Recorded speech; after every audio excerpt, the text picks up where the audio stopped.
Hi friends, ஒரு முக்கியமான current affairs ஒன்று பார்க்க போறோம். என்னன்னு பாத்தீங்கன்னா, இந்தியாவின் முதல் மெகா பசுமை வயல் கப்பல் கட்டும் தளம் எங்கன்னு பாத்தீங்கன்னா தூத்துக்குடி. இந்தியாவிலேயே முதல், அதுவும் வந்து பாத்தீங்கன்னா தூத்துக்குடி ரொம்ப ரொம்ப முக்கியமானது. ஏதாவது ஒரு எக்ஸாம்ல கேட்க கண்டிப்பா வாய்ப்பு இருக்கு. Mega greenfield shipyard. இதை பற்றி நம்ம வந்து விரிவா பார்க்கலாம். தூத்துக்குடியில் அமைய உள்ள இந்த திட்டம் இந்தியாவின் கடல்சார் துறையில ஒரு முக்கிய மைல்கல் ஆகும் அப்படின்னு சொல்றாங்க. கண்டிப்பா இது ஒரு முக்கியமான மைல்கல் தான். இது வந்து பாத்தீங்கன்னா 3 நிறுவனங்கள் இல்லைன்னா அமைப்புகள் இடையே உள்ள ஒரு முத்தரப்பு ஒப்பந்தம் மூலமா தான் இந்த புரிந்துணர்வு ஒப்பந்தம் ஏற்படுத்தப்பட்டிருக்கு. சோ அவங்களுடைய கூட்டு முயற்சியில நடக்க போகுது. இதுல யாரெல்லாம் கையெழுத்திட்டு இருக்காங்க அப்படின்னு பாத்தீங்கன்னா, தென்கொரியாவின் முன்னணி கப்பல் கட்டும் நிறுவனம், அதே மாதிரி பாத்தீங்கன்னா வ.உ. சிதம்பரனால் துறைமுக ஆணையம் மற்றும் சிப்காட் இவங்களுடைய கூட்டு முயற்சி. அதே மாதிரி சாகர் மாலா நிதி நிறுவனம், அதாவது மத்திய துறைமுகங்கள் கப்பல் போக்குவரத்து மற்றும் நீர்வழி அமைச்சகத்தின் கீழ் இயங்கக்கூடிய அமைப்பு. சோ இந்த 3 தான் சேர்ந்து வந்து பண்றாங்க.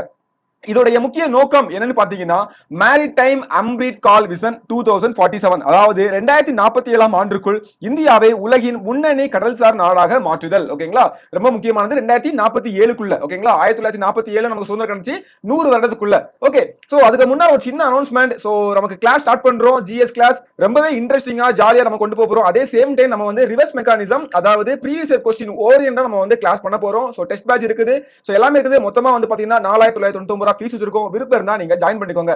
அதே மாதிரி இதோட இலக்கு என்னன்னு பாத்தீங்கன்னா, உலக அளவில் கப்பல் கட்டும் நாடுகளில் முதல் 5 இடங்களுக்குள் இந்தியாவை முன்னேற்றணும் அப்படிதான். ஓகேங்களா, சோ இது எல்லாமே நமக்கு வந்து ஸ்டேட்மெண்ட்ல கொடுக்க வாய்ப்பு இருக்கு, பாத்துக்கோங்க.